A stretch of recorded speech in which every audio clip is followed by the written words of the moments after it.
excitement was real. For the first time in more than 3.5 years, the North American International Detroit Auto Show began September 13, 2022, and not in the frigid cold of January as it had been up to now. People walked to the venue wearing suits, sport coats, or just plain shirt sleeves, not an overcoat in sight. Gone too were the hallowed venue's name, Cobo Hall. Huntington Place signage hung over the entrance. But no matter, this is the industry's homecoming game. The Detroit Auto Show was back. For the first time since early 2019, showgoers could reconnect with familiar faces while meeting new ones. It felt like the first day of school. For Media Day, a large number of vehicle manufacturers just didn't show up. In their place were a few suppliers and startups vying for coverage in publications around the world. For those vehicle manufacturers who did attend, they were granted larger display areas, some even large enough to provide first-hand experience in vehicles, either displaying the extreme acceleration of modern electrics or the climbing capabilities of today's off-roaders.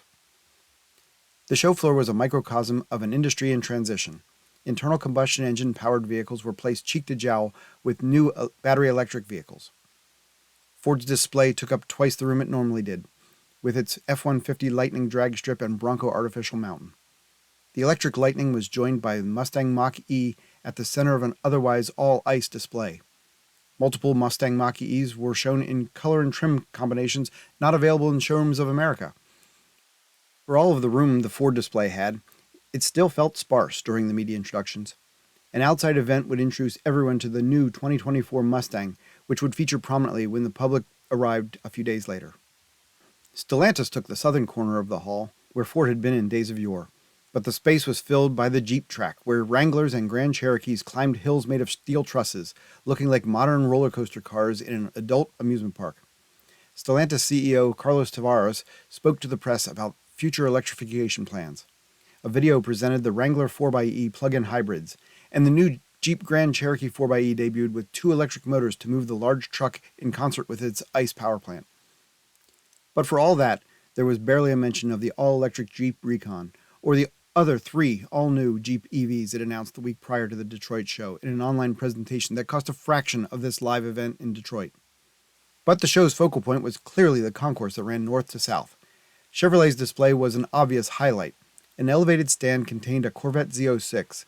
Its mid-engine was later revved in place by first car guy President Biden. 3 look-but-don't-touch EVs were prominently displayed: the Chevrolet Silverado EV, Blazer EV, and Equinox EV. The Blazer EV looked to be close to production specification. The open door revealed interior space which was balanced against the cockpit glass occupying the dash in front of the driver. The unitized Silverado EV looked like a resurrection of the Chevrolet Avalanche, complete with its gate between the cabin and load box. And the Equinox EV has been all over the news with its starting price of around $30,000. GM's other brands had smaller displays but featured their electric vehicles prominently. Cadillac displayed the CT5V Blackwing with its manual 6-speed transmission and supercharged V8, denoting among the last in Cadillac's long line of internal combustion engine vehicles. Next to it was an all-electric Lyriq, its sleek crossover lines heralding the brand's future. GMC displayed the all-electric Hummer, along with a cutaway frame and battery box that held the mysteries and the might of the Ultium drive powering the truck. Deeper into the space was Buick, with its remaining ICE-powered vehicles gleaming in the last light with only the sharp Wildcat concept hinting at the brand's all-electric future. With all of that extra space, a few startups were able to showcase their wares. Blue Arc displayed its electric Class 3 delivery van planned to hit the streets in 2023. Harbinger, with its display front and center, made a splashy debut with its Class 4 through 7 electric truck chassis, complete with its 4 35 kilowatt-hour battery modules, D-Dion semi-independent rear suspension, and steer-by-wire system. Commercial vehicles are the next wave of electric vehicles, and the market is growing crowded with potential players. That industry in transition not only means dropping internal combustion engines in favor of battery electric power to move down the road, but even the idea of avoiding roads altogether. Icon Aircraft provided demonstration rides of its A5 sport aircraft near the Detroit River.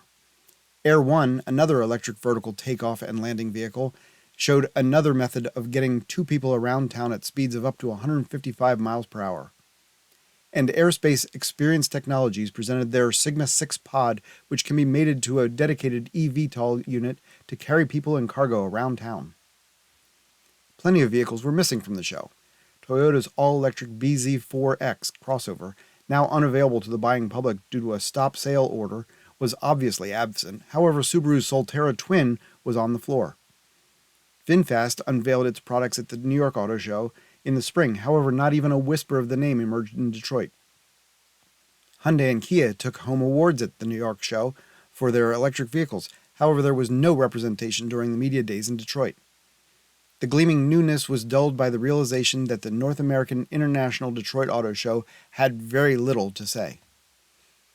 Some of the industry-focused displays were converted to dealer showcases for the public. While BMW, Mercedes, and Porsche didn't attend the media days, their local dealer groups did have small displays to lure prospective buyers in to see their products on public days. The auto industry, for all of its challenges, is still a vital part of the economy. But caught in the forces of change, it has allowed its story to fall away. The cost of coming together now overshadows the cost of venues and gatherings like the North American International Detroit Auto Show. The transformation to building software-defined vehicles rests largely in the digital space. Perhaps it is fitting that most, if not all, of the major announcements are conveyed digitally as well. But we shouldn't let opportunities for the industry to gather fall away completely. This industry still has something to say. For more details on AutoForecast Solutions market analysis and forecasts, sign up for any level of our products. Clients receive various regular reports, including the industry standard AutoForecast Monthly. Check out our website, give us a call, drop us an email, follow us on Twitter, LinkedIn, and Facebook, and of course, subscribe to our YouTube channel for more information. Until next time, I'm Sam Fiorani.